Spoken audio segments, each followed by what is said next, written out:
You're listening to Fight Jokes About Everything, a Night Shift Radio original. For more information, visit nightshiftradio.com. Okay, it's Monday, February 1st. First off, I do want to kick off that this is the start of Black History Month, and everything that has happened over the last year, I think this month is probably even more important. We need to showcase the fact that that our fellow citizens, our fellow humans are just as equal and just as appreciated as anyone else. And that being said, we're going to talk about film.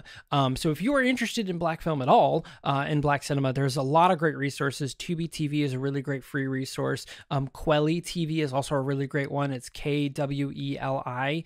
This is basically a paid subscription, but it is a lot of Black cinema, Black documentaries, a lot of leaning more towards African cinema and African documentaries. Definitely check it out.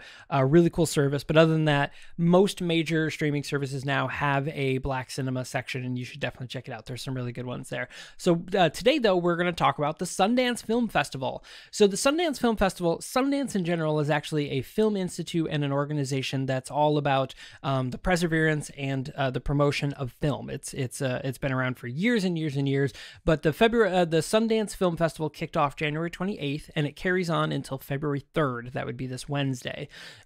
So something a little different. I mean, a little different, not entirely different, but it's a big deal. Is this time around the Sundance Film Festival is going virtual. So it is 100% virtual this year, and the whole idea behind the Sundance Film Festival is obviously it's a celebration of film, and more specifically indie film. But the whole idea behind Sundance Film Festival is to bring your film there, showcase it to like-minded people and critics with the hopes of a distribution company finding it and being like, yo, I love your movie. Here's a boatload of money. Can I take it and go play it on Netflix or Hulu or theaters or whatever it is? And this is where a lot of filmmakers go to try to pitch their films. Now, that being said, obviously some, you have to submit, they have to be accepted. There is a registration process, kind of an audition process in order to get into Sundance. Not everybody can just submit their films. But something that's different this year is this whole idea of a virtual ticket. Typically, the people that go to Sundance are either filmmakers or people in the film industry. There are scattered people that are like, I'm just a rich person and I go there because it is off in Park City, Utah. But this time around, you could go to Sundance if you wanted to. So Sundance being virtual changes a lot of how this works. So earlier last week, there was this all access pass. So basically you paid X number of dollars and you could just watch any film you wanted at any time. There's over 70 of them at this moment. But right now it's about $15 a movie. And so you go through the list and you're like, oh, this movie looks cool. I'm going to pay my $15. I now have 24 hours to watch that movie. There's a lot of great and easy ways for you to watch this. So Apple TV has an app for the Sundance Film Festival, Fire TV, or on your Android or iOS phone. There's apps and there's ways for you to watch that are directly from the website. So it's super duper easy to do right now. So if there's any films that you're interested in, there was a couple that I was interested in. So Robin Wright's Land is out. It's her directorial debut. Very excited for that. There's a psychological thriller called Knocking. And then Zoe Lister-Jones has a movie called How It Ends. And then, of course, the next one is Rebecca Hall has one called Passing. The Rebecca Hall one I'm very excited for. I had the pleasure to work with her last year on a film called The Night House, which sold at Sundance last year for $12 million. Very big deal. It was only like a $5 million budget, or maybe a little higher, but it was a pretty big deal. So we pretty much got it, and it's going to be in theater. It was supposed to be in theaters last year, but the world collapsed. But this year it'll be in theaters around July, and you'll get to see Rebecca Hall in that. But also Rebecca Hall is going to be in Godzilla vs. King Kong. So that's a really big deal. And that brings me to the subject of the simultaneous release. So something that we saw most recently, we saw it, Tenet kind of teased it, and then Wonder Woman just went right out and did it, is the simultaneous in theaters on demand at the exact same time. Mulan is another great example of this movie that kind of it was a little staggered, but they did it as well. So the whole idea is that Wonder Woman 1984 basically was like, hey, if you have HBO Max, you can watch this movie the same day that it releases in theaters for a short period of time. Wonder Woman 1984 is leaving HBO Max for a little while to finish up its theater run, and then it'll eventually come back to HBO Max in the end of the year or early next year. So Sundance did this thing where they're allowing you to watch all these movies for $15 a person, and now they're going to get tons more people in and watching these indie films that may or may not pick up distributors. So again, the whole purpose of Sundance is people bring their film in with the hopes that a Netflix picks them up and says, hey, great, I will totally buy your movie and air it on Netflix to 100 million, 500 million subscribers or whatever absurd number it is. And that's the hope. Not everybody gets a distribution deal. Some people show their film, it gets critically acclaimed, and then nothing happens to it, and it goes straight to VHS, which is not a thing, but you know what I mean. And this brings to the point of like, how is the theater world going to exist in the future? So I talk about indie films theaters, so smaller theater chains, not the Regals, not the AMCs or whatever. This is the mom and pop, like, hey, we really love cinema, we're going to open one. I have one in my neighborhood right now, which has been doing these virtual screenings.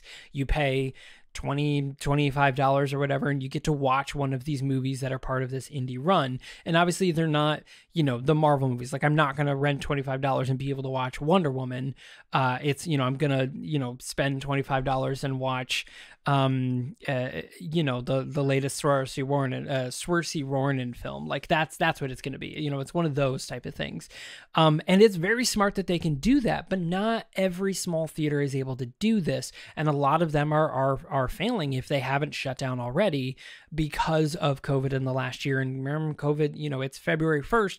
COVID's still going to be a thing for at least another 6 to 12 months. Like, it is not going away anytime soon. These businesses are still going to fail to that. Now, I am in no way advocating that we should open up businesses and just let them run, because that's stupid, because people will die. People will die. That's not smart. We don't do that. So what we should do is, like this smaller cinema thing, we need to adjust to the industry. Now, after COVID is a thing, 2 years down the road, 5 years down the road, the film industry and film distribution in the theater world is still going to need to change. It has been a mess for a very long time. The Marvel movies definitely helped bring it back out of the gutter, but in the early 2000s, the theater industry was tanking because people weren't going to the movies anymore. Netflix was starting to come up where you're able to get DVDs at your home, and then eventually, right around 2009, 2010, full streaming, kind of kicked around everyone once everyone started having, full smartphones that were capable of doing that, and, TVs that were doing this, and computers that were able to do that. So the theater industry was tanking.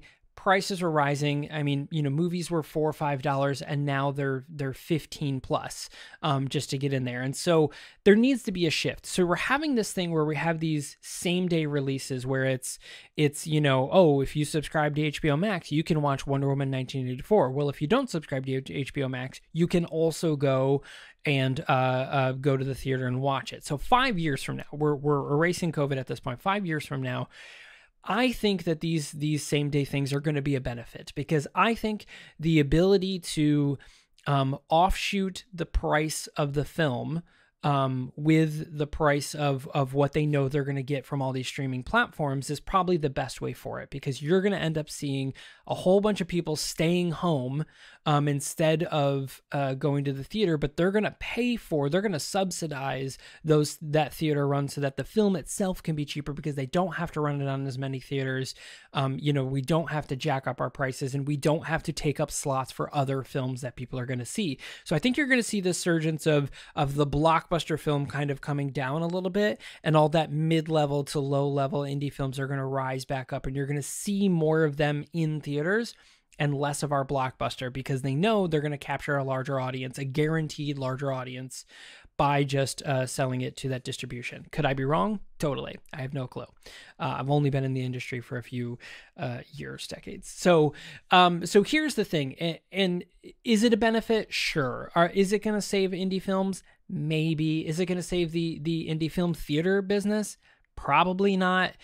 You know, I mean, like there's a lot of money behind that, and there's a lot that's going to be banking on it. But I think this could be on the way. I think doing these virtual premieres, not only for indie films but for blockbusters more specifically, I think is the way to go. I think that's the way that the industry is going to push to, and I think it's the positive way that the industry needs to be, because I do believe that having that choice between staying home or going to the theater, you will see people end up staying home and watching these big blockbuster films, which will remove the number of theaters that it pushes to, and you're going to end up seeing more people in the theater. That's my opinion. What do you think? If you were interested, let me know. You can tweet at me at @TheMichaelFight.